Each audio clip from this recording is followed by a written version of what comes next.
Good morning guys. Bali mag-i-spray tayo ng foliar. Gamit natin ngayon ay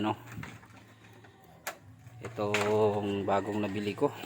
Subukan natin kung gaano to ka-epektibo. Grow Boost Kappa. Ito ay high potash pagpabunga. Since nakapag harvest tayo kahapon, so kailangan natin magpakain ng ating tanim para sa susunod naman ay makapag-harvest pa rin tayo ng maganda at malalaking bunga. So bali sa isang tangke nito na 16 liter ay maglalagay tayo ng 8 scoop. So bali 8 scoop.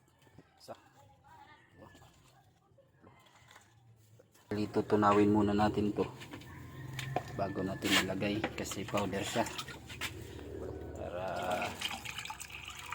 siguradong tunaw talaga siya bago ilagay sa sprayer, kasi mahirap pag ilagay mo kagad siya hindi matutunaw.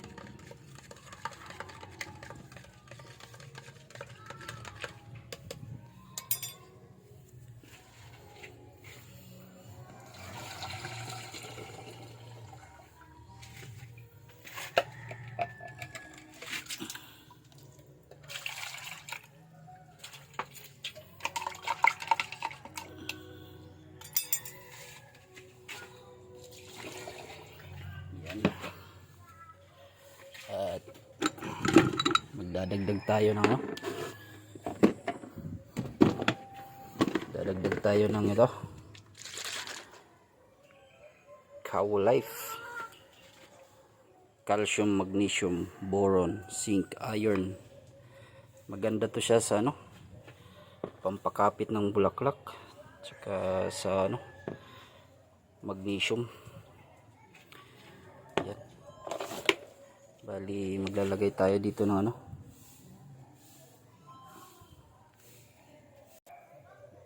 maglalagay tayo ng 10 ml.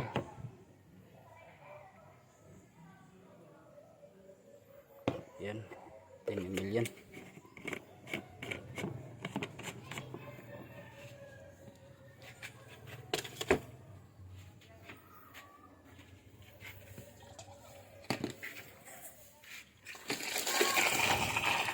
Tunayin na natin ito guys.